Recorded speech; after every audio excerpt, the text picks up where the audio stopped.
Hello guys, ito ay Toyota Corolla. So gagawin natin guys yung valve cover gasket. Tanggalin na natin. Yan. Valve cover gasket ang gagawin natin guys.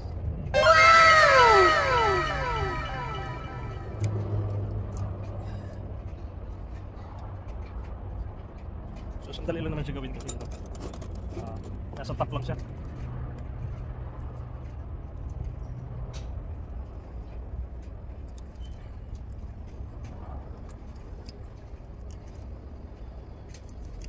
Sa gustong matuto dyan ng lalo ng ganito, madali lang tong gawin guys. 4 cylinder, so madali lang siya gawin. Tanggalin natin yung coil, mga coil.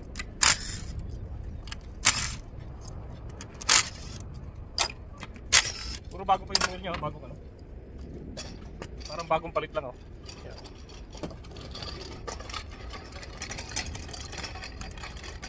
Pag nagtanggal kayo ng coil guys, i-twist nyo ng konti. Kasi sa spring yan Yan. Yan, para mas madaling matanggal. Yan, tanggalin natin itong mga line nya. Huwag lang natin papunta doon, palikod. Tapos yung sa injector hindi na kailangan.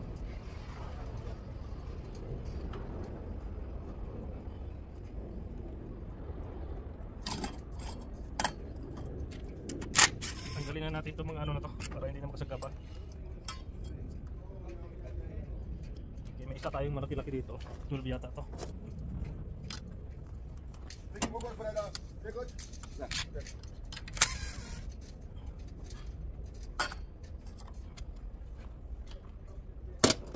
Tapos lahat ng birthday na lahat. So sa lahat ng gustong matuto dyan, ng mga lalo na ganito, valve cover, pag nagli-leaking yung valve cover nyo, so ganito lang guys. Hindi nyo na kailangan tanggal lang yung battery. Yan.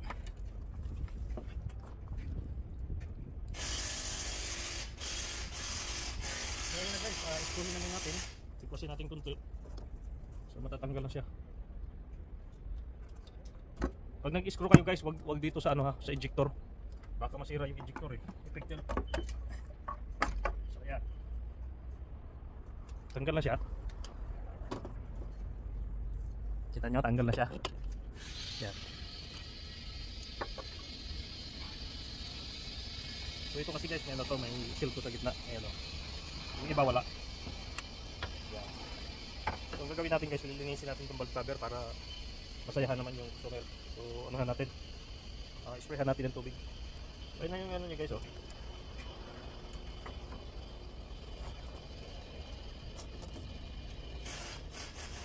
Tapos yung mga dito guys, yung mga corner, kailangan magkakabit ka lang, kailangan lagyan ka ng silikon. Lalo na yung mga bigtungan, yun dapat lagyan ng silikon. Kasi kung hindi nyo lagyan ng silikon, maglilik siya.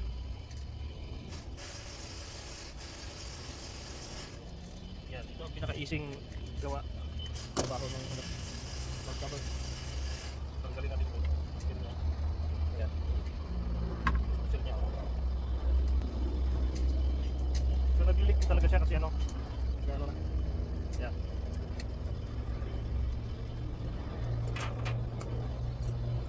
So tingnan lang guys lilinisan ko muna itong valve cover. Sprayin ko siya para maging malinis. So siya, dumi. So ayan. So linisan natin. Dali So ayan guys, ito na siya, linis na. Hindi naman siya malinis talaga, pero okay na siya.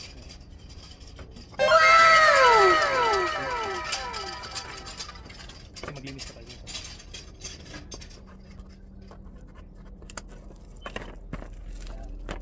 So may dalawa siyang dun sa mga gamit na.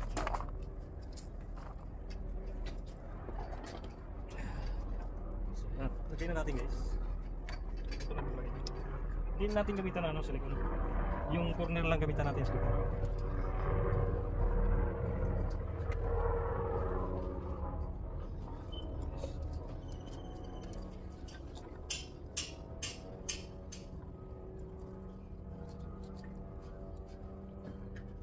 So may helicopter na paikot-ikot dito guys kasi pag mga ganyan may mga may mga magnanakaw or nagkagulo or sa accident sa ano. Yan, dito lang sa malapit natin yung helicopter na naman.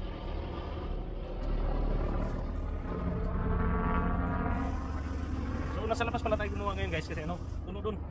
So mamaya may gagawin pa tayo dun. Sa tayo muna natin to. So ayan, ayan na yung seal nya. Nakakapit na. So linisan natin yung. Dali ah. Itong naman guys, ang pagkabit at itong ano, ito sa ano naman.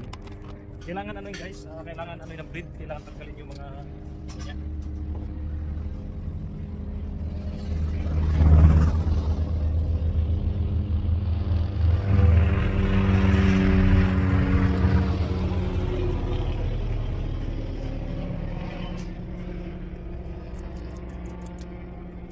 Dito! Dito! Wala naman siya. Ano eh? Wala naman siya siya. Wala ka pala. Hindi. Eh, bumalik ka naman. Tunalili ka. Ituro kita men. You know that. You know that kind of way. So yun guys, dali guys ah. So yun guys, ikabit na natin ano. Ikabit na natin yung wall cover. So, ang corner guys, lagyan natin yung mga silicone para hindi siya paglik.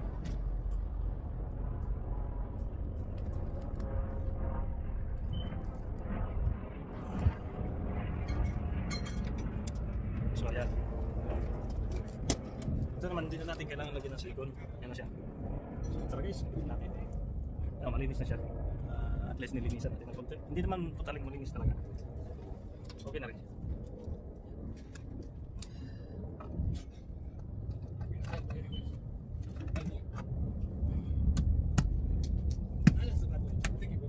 So yeah guys. Okay.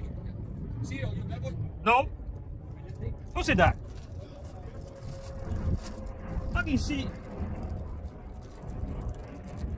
Fucking yard boy, man. So guys, palitan natin to. Yan.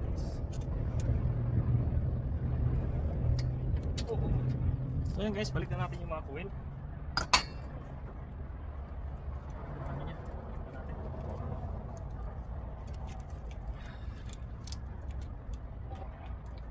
May screw niya, mga coil natin.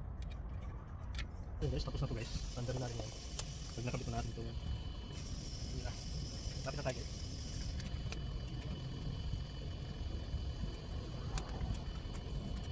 Kabit natin coil.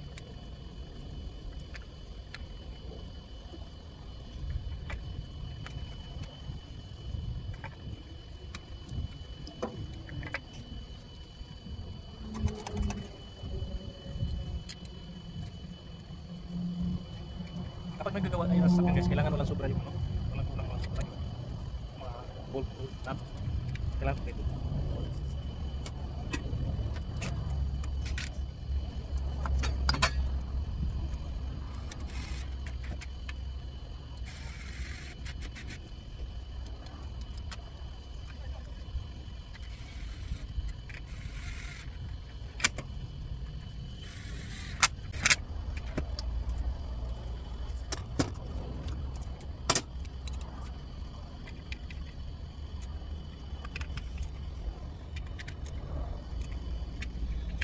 Ditong screw sa may coil guys, huwag masyadong lipitan, baka mas tama lang.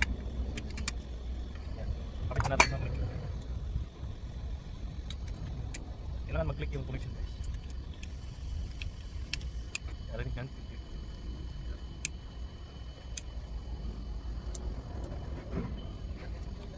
Tapos dito may mga hose dito, mga vacuum hose.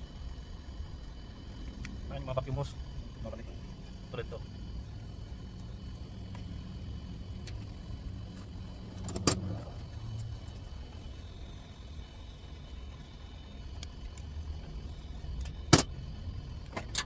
So yun guys, panda rin na natin guys. Gusto tayo. Chicken muna natin ano. Chicken muna natin yung unang-una talaga bago panda rin, chicken yung wheel. Ayan. Yung wheel, bago panda rin. So ayan, okay naman yung wheel nya. Panda rin na natin guys. Ayan. Hindi natin na.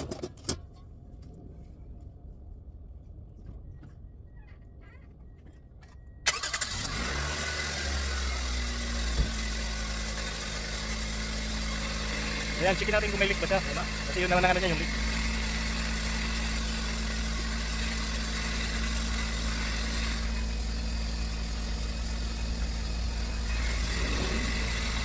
So, ayan, maganda yung pagka-seal niya guys. Kitang-kita yung mga seal niya. Maganda pagkalapat. So yun guys, nakatapos na naman tayo ng Corolla Toyota Corolla. Cover gasket. Tingnan ko yun.